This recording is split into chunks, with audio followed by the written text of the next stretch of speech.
जिंदगी में इतना संघर्ष तो कर ही लेना चाहिए कि अपने बच्चों का आत्मविश्वास बढ़ाने के लिए दूसरों का उदाहरण ना देना पड़े। हेलो दोस्तों, मैं हूं आरती सिंह और आप सभी का स्वागत है आपके अपने यूट्यूब चैनल क्रिएटर बाय आरती सिंह पर। जैसा कि आप सभी को पता है कि आज हमारा टीजीटी पीजीटी सीरीज़ का 70 पार्ट है। इससे पहले हमने 16 पार्ट कंप्लीट करा दिए हैं। अगर आपने वह नहीं देखे हैं ज़रूर देख लें, वह भी बहुत ज़्यादा इम्पोर्टेंट है आपके एग्ज़ाम की दृष्टि से। आज का हमारा टॉपिक है पाल शैली। पाल शैली से जितने भी क्वेश्चन बनते हैं उन सभी को हमने इस वीडियो में इंक्लूड किया है, इसलिए लास्ट तक ज़रूर बने रहें, वीडियो स्किप ना करें। वीडियो स्टार्ट करने से पहले बता दूं, जिन लोगों ने अभी तक चैनल को सब्सक्राइब नहीं किया है वह सब्सक्राइब कर लें ताकि आपको नोटिफिकेशन मिलता रहे और आपसे कोई भी वीडियो मिस ना हो। वीडियो स्टार्ट करते हैं बिना टाइम वेस्ट किए हुए। पहला प्रश्न है कि फ्रेंड्स, अगर आपसे पूछा जाता है कि 10वीं शताब्दी ईसा पूर्व से पहले भारतीय चित्रकला की परंपरा क्या थी, तो फ्रेंड्स क्या होगा? बौद्ध धर्म। यह विधि चित्र अधिकांशतः बौद्ध धर्म से थे और अल्पांश जैन धर्म से जुड़े थे। यानी कि अधिकांश यानी ज़्यादातर थे बौद्ध धर्म से संबंधित थे, लेकिन अल्प मात्रा में थोड़ी मात्रा में जैन धर्म से संबंधित थे। अगर फ्रेंड्स आपसे पूछा जाता है कि 10वीं शताब्दी ईसा पूर्व से पहले की जितने भी भारतीय चित्रकला थे वह किससे संबंधित थे, तो वो बौद्ध धर्म से संबंधित थे, जो कि अधिकांशतः बौद्ध धर्म था और कम मात्रा में जैन धर्म था। तो ये चीज़ जरूर याद रखना। फ्रेंड्स नेक्स्ट है हमारा कि अगर आपसे ये पूछा जाता है कि 10वीं से 15वीं शताब्दी तक यानी कि 500 वर्षों की चित्रकला की उन्नति परंपरा को जीवित रखने का श्रेय किस शैली को जाता है, यानी कि 10वीं से 15वीं शताब्दी तक जो चित्रकला प्रोग्रेस हुई थी, जितना भी उसने प्रचार किया था, उस किस शैली से संबंधित है, तो वो कौन कौन सी शैली थी? पाल शैली थी, जैन शैली और गुजरात एवं अपभ्रंश शैली थी। तो ये चीज़ ज़रूर याद रखना। नेक्स्ट देख लेते हैं। नेक्स्ट है हमारा, अगर फ्रेंड्स आपसे पूछा जाता है कि मध्यकाल की चित्रकला की कितनी शैलियाँ रही थी, यानी कि जो मध्यकाल रहा था उसमें कितनी शैलियों ने जन्म लिया था, तो वो कौन कौन सी थी? 4 शैलियाँ थी। एक थी पाल शैली, जैन शैली, अपभ्रंश शैली, गुजराती शैली।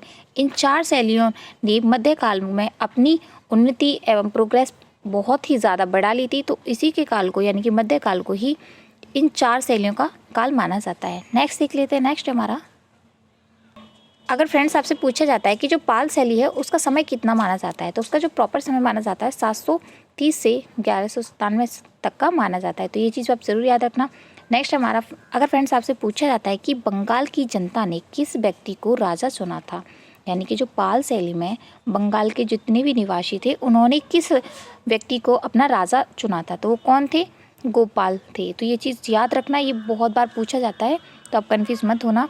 अगर फ्रेंड्स आपसे पूछा जाता है कि जो पाल वंश का जो प्रथम शासक था वो कौन था, तो राजा गोपाल थे, जो कि वहाँ की जनता के द्वारा चुना गया था। तो ये चीज़ आपको 2 तरीके से क्वेश्चन पूछा जा सकता है, तो ये चीज़ आप जरूर याद रखना।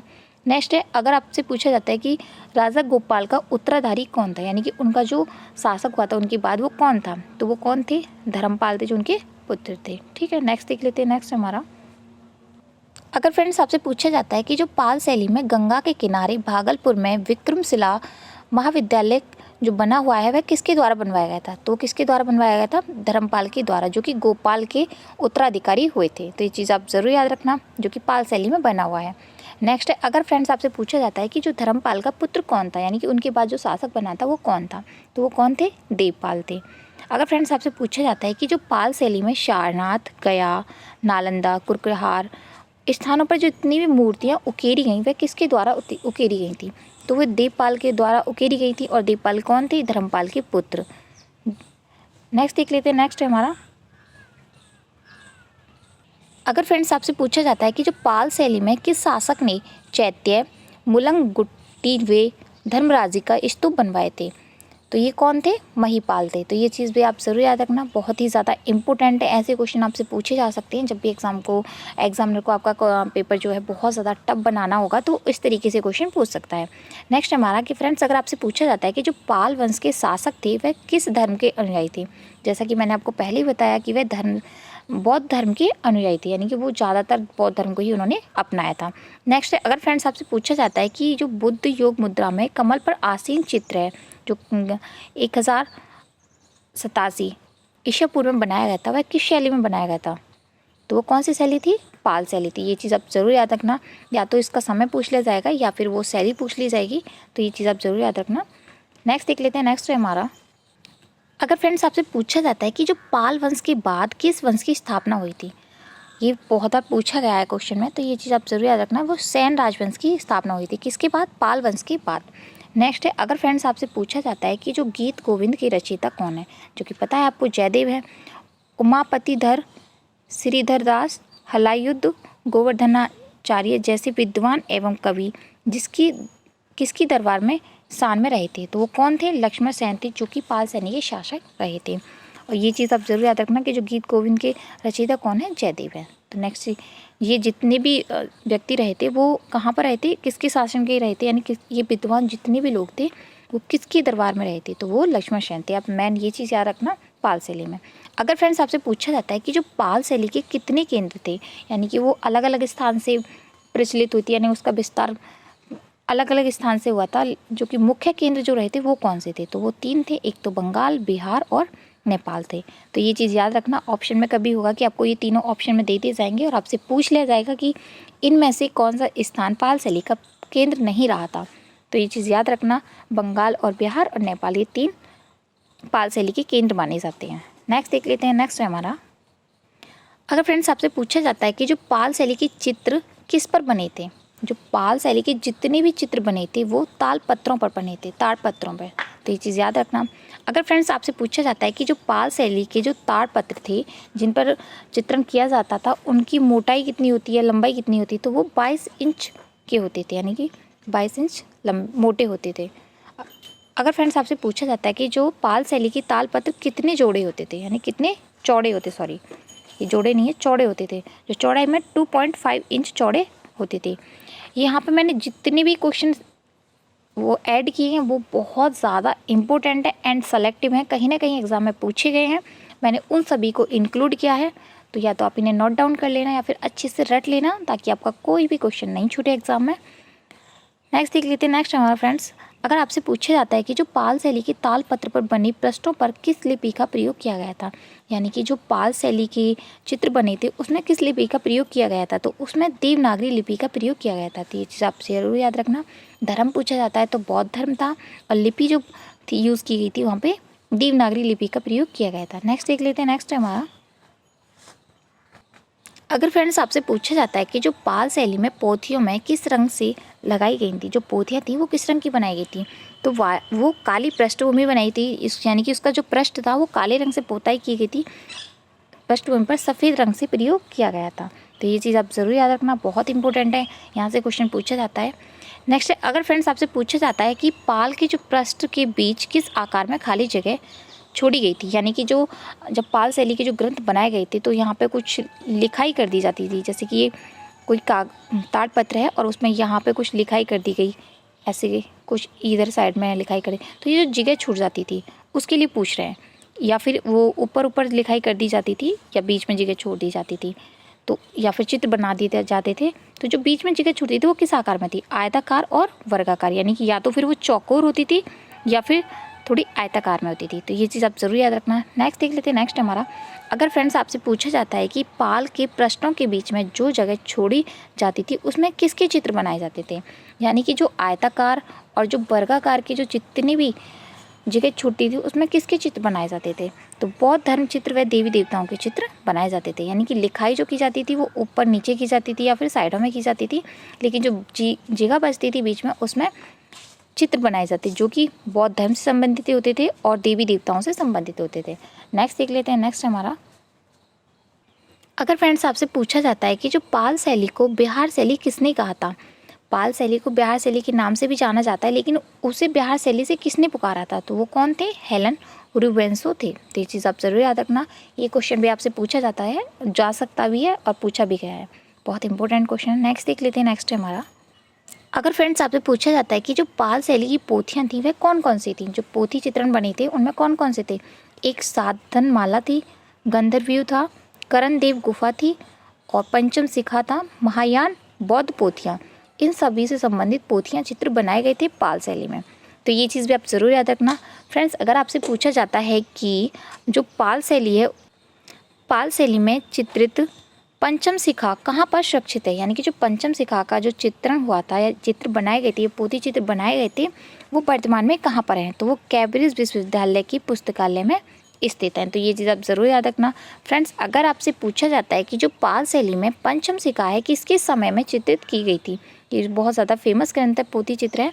तो वो राजा जयसिंह के समय, राजा जयसिंह के 14वें राजारोहण वर्ष पे की गई थी। तो ये चीज़ आप ज़रूर याद रखना। आपसे ये भी पूछा जा सकता है कब की गई थी, तो 14वें राज्यारोहण में की गई थी। नेक्स्ट देख लेते हैं। नेक्स्ट है हमारा, अगर फ्रेंड्स आपसे पूछा जाता है कि जो पाल शैली के गंधर्वव्यूह ग्रंथ कहाँ पर संग्रहित है, जो गंधर्वव्यूह ग्रंथ था, पोथी चित्र था, वे वर्तमान में कहाँ पर है। जैसे कि पंचमुखी था कैम्ब्रिज विश्वविद्यालय में, वैसे ही गंधर्वव्यूह जो ग्रंथ था वह कुल्लू स्विट्जरलैंड रोरिक के संग्रहालय में सुरक्षित है। ये चीज़ ज़रूर याद रखना, आपसे पूछे जा सकते हैं, यहाँ से बहुत इंपॉर्टेंट क्वेश्चन है।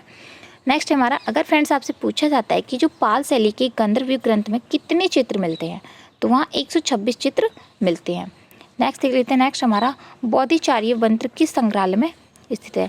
ये वाला जो ग्रंथ है वह कहाँ पर है। जैसे और ये गंधर्वव्यूह हो गया, पंचसिका हो गया, पंचसिका जो है वो कैम्ब्रिज में है, और गंधर्वव्यूह जो कुल्लू स्विट्जरलैंड रोरिकी संग्रहालय में। वैसे ही बोधिचार्य व्रत जो है बोस्टन संग्रहालय अमेरिका व बारेंद्र अनुसंधान समिति राजशाही में सुरक्षित है। तो ये चीज़ आप ज़रूर याद रखना, बहुत ज़्यादा इंपॉर्टेंट है। जितने मैं ग्रंथ बता रही हूँ उन सभी को नोट डाउन कर लेना, अच्छे से रट लेना, इनका समय, इनके चित्र और इनके संग्रहालय और इनका समय कि ये किस शैली में बनाए गए थे।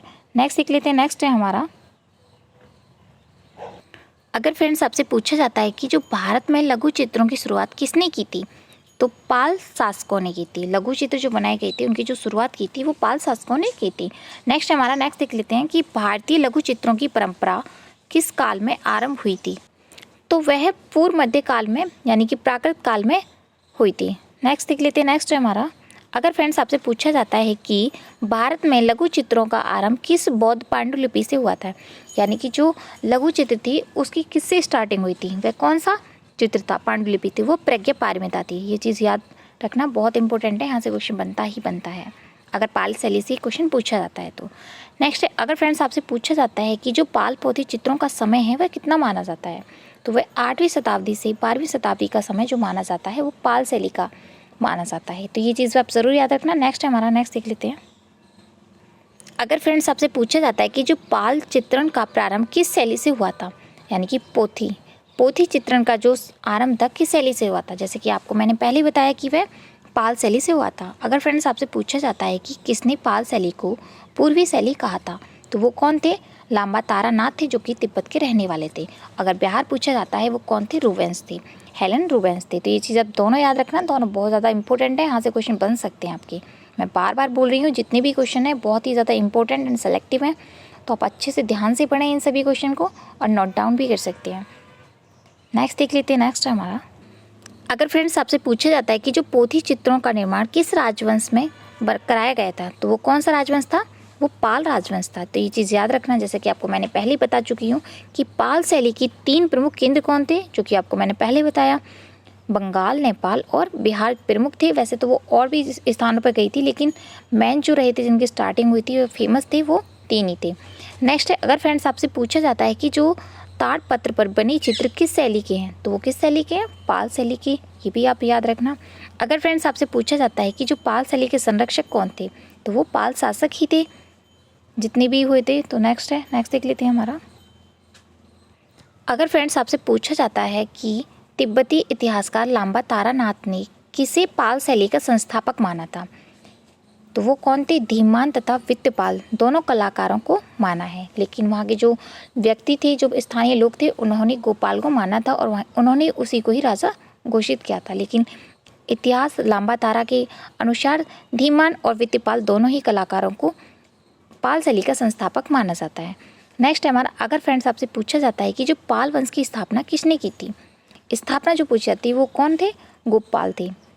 ये गलती से गोपाल ने की थी, जो 750 से 770 के बीच में की थी। नेक्स्ट देख लेते हैं। नेक्स्ट है हमारा, अगर फ्रेंड्स आपसे पूछा जाता है कि भागलपुर बिहार में विक्रमशिला महाविद्यालय की स्थापना किसने की थी, तो वो किसने की थी, धर्मपाल ने की थी, जो कि पाल शैली के अंतर्गत पड़ता है। अगर फ्रेंड्स आपसे पूछा जाता है कि गीत गोविंद के रचयिता जयदेव किसके दरबार में रहते थे, जैसे कि आपको मैंने पहले ही बताया, तो वो किसके दरबार में रहते थे, लक्ष्मण सेन के दरबार में रहते थे। जितने भी कवि हुए थे, विद्वान हुए थे, वो ज़्यादातर लक्ष्मण सेन के समय में ही रहे थे। पाल राजाओं के समय कहाँ से मूर्तियों का प्रमुख केंद्र था, यानी कौन सा स्थान था जो पाल राजाओं का, पाल शासकों का मूर्ति कला केंद्र रहा था, तो वो कौन था, कुकिहार गया था। तो ये चीज़ आप ज़रूर याद रखना फ्रेंड्स। अगर आपसे पूछा जाता है कि आरंभिक ग्रंथ किस चित्र पर बने थे, यानी कि जितने भी चित्र थे आरंभिक चित्र वे किस पर बने थे, तो वो ताड़पत्रों पर बने थे, जो कि मैं आपको पहले ही बता चुकी हूँ कि यहाँ पर जितने भी चित्र बने हो ताड़पत्रों पर ही बनाए गए हैं। अगर फ्रेंड्स आपसे पूछा जाता है पाल पोथी चित्र बनाए गए थे तालपत्रों पर। नेक्स्ट देख लेते हैं। नेक्स्ट है हमारा, अगर फ्रेंड्स आपसे पूछी जाती है कि पाल शैली की जो चित्रों की लिपि कौन सी थी, वो देवनागरी थी, जो कि आपको मैंने पहले ही बता दी है। अगर वहाँ की भाषा पूछी जाती है, यानी कि बौद्ध चित्र जितनी भी बनने पिट्टिका है उसकी जो भाषा कौन सी थी, तो वो पाल शैली थी, यानी कि पाली भाषा। ये चीज़ आप ज़रूर याद रखना। नेक्स्ट है हमारा, नेक्स्ट देखते हैं। अगर फ्रेंड्स आपसे पूछा जाता है कि जो पाल चित्रों में किस शैली को अपनाया गया था, तो नाग शैली को अपनाया गया था, या फिर आपको पूछा भी जा सकता है कि नाग शैली को किस में अपनाया गया था, यानी कि कौन सी शैली थी वो, तो पाल शैली में अपनाया गया था। अगर फ्रेंड्स आपसे पूछा जाता है कि पाल चित्रों की किस प्रदेश की है, यानी कि मुख्यतः जो मानी जाती है, तीनों में से अगर मुख्यतः मानी जाती है तो वो बंगाल की है। नेक्स्ट है हमारा, अगर फ्रेंड्स आपसे पूछा जाता है कि अजंता की परंपरा विद्यमान रही पाल शैली में, या फिर आपसे ऐसे पूछ लिया जाएगा कि पाल शैली में किस शैली की परंपरा विद्वान थी, यानी कि तो वो कौन थी, अजंता। तो ये चीज़ आप ज़रूर याद रखना। अगर फ्रेंड्स आपसे पूछा जाता है कि बुद्ध योग मुद्रा में कमल पर आसीन किस शैली का उत्कृष्ट उदाहरण है, पाल शैली का, जैसे कि आपको मैंने पहले ही बता दिया है। फ्रेंड्स अगर आपसे पूछा जाता है कि प्रमुख सचित्र पाल पोथी है, तो पाल शैली की जो प्रमुख पाल पोथी है वो कौन सी है, प्रज्ञा पारमिता। तो ये भी चीज़ आप ज़रूर याद रखना। फ्रेंड्स अगर आपसे पूछा जाता है कि पाल के लघु चित्र किससे संबंधित थे, तो वह है बौद्ध धर्म से संबंधित थे, जितने भी चित्र बने थे। अगर फ्रेंड्स आपसे पूछा जाता है कि पाल पोथियाँ संबंधित थी, तो वह महायान बौद्ध धर्म से थी। तो ये चीज़ आप ज़रूर याद रखना। कभी आपको पूछ लिया जाएगा कि वह कौन सा धर्म था, तो वो बौद्ध धर्म था, महायान से संबंधित थी। अगर फ्रेंड्स आपसे पूछा जाता है कि पाल चित्र शैली का आरंभिक ग्रंथ कौन था, तो स्टार्टिंग जो की थी वो कौन था, प्रज्ञा पारमिता। फ्रेंड्स अगर आपसे पूछा जाता है कि ताड़पत्र पर चित्रित ग्रंथ प्रथम ग्रंथ कौन सा था, तो वो भी कौन सा था, प्रज्ञा पारमिता था। अगर फ्रेंड्स आपसे पूछा जाता है कि जो पाल शैली में चित्रित ग्रंथ था वह कौन सा था, प्रज्ञा पारमिता। फ्रेंड्स जो प्रज्ञा पारमिता है, इससे इस वाले प्रश्न को आपको अलग अलग तरीके से पूछा जा सकता है, तो आप इन तीनों को याद रखना कि किस तरीके से इस क्वेश्चन पूछा जाता है एग्जाम में। नेक्स्ट देख लेते हैं। नेक्स्ट है हमारा, अगर फ्रेंड्स आपसे पूछा जाता है कि जो पाल शैली के चित्रों में किस रंग का प्रयोग नहीं किया गया है, तो स्वर्ण रंग का प्रयोग बिल्कुल भी नहीं किया गया है, लेकिन जैन शैली में भरपूर मात्रा में स्वर्ण रंग का प्रयोग किया गया है। तो ये चीज़ आप ज़रूर याद रखना, ये पूछा जा सकता है आपसे। फ्रेंड्स अगर आपसे पूछा जाता है कि जो पाल शैली में बनी चित्रों का आकार क्या था, जैसे कि आपको मैंने पहले ही बताया कि वह 22.25 इंच लंबे थे, यानी कि उनकी जो लंबाई थी वो 22.25 इंच थी, लेकिन चौड़ाई जो थी, यानी कि जो ये चौड़ाई होती है वो मात्र 2 इंच चौड़ी थी। तो ये चीज़ आप ज़रूर याद रखना, यानी कि 2.5 ये इसकी चौड़ाई मानी जाती है। अगर फ्रेंड्स आपसे पूछा जाता है कि जो पाल युगीन पांडुलिपियाँ चित्र अधिकांश आधारित थे बौद्ध धर्म पर, जैसे कि आप सभी को पहले ही पता है। फ्रेंड्स अगर आपसे पूछा जाता है कि जो प्रज्ञा पारमिता ग्रंथ की रचना किसने की थी, वो कौन थे, नागार्जुन थे, क्योंकि बहुत ज़्यादा फेमस ग्रंथ है, तो इसके बारे में इसके रचयिता भी पूछे जा सकते हैं। अगर फ्रेंड्स आपसे पूछा जाता है कि जो महायान बौद्ध ग्रंथ प्रज्ञा पारमिता है वह उसमें कुल कितने श्लोक हैं, तो उसमें 8000 श्लोक हैं, और इसका जो समय माना जाता है वह 100 ईसा पूर्व से 600 ईसा पूर्व का माना जाता है, जो कि नागार्जुन के द्वारा बनाया गया था। उम्मीद है कि आपको आज का जो वीडियो है पसंद आया होगा। कमेंट बॉक्स में कमेंट करके ज़रूर बताएं कि आपको वीडियो कैसा लगा। कि मैं जितने भी क्वेश्चन कराती हूँ बहुत ज़्यादा इंपॉर्टेंट एंड सेलेक्टिव होते हैं, तो इसलिए आप वीडियो को लास्ट तक ज़रूर देखा करो। और यहाँ तक वीडियो देखने के लिए thank you for watching this video. मिलते हैं नेक्स्ट वीडियो में, तब तक के लिए bye bye and thank you so much.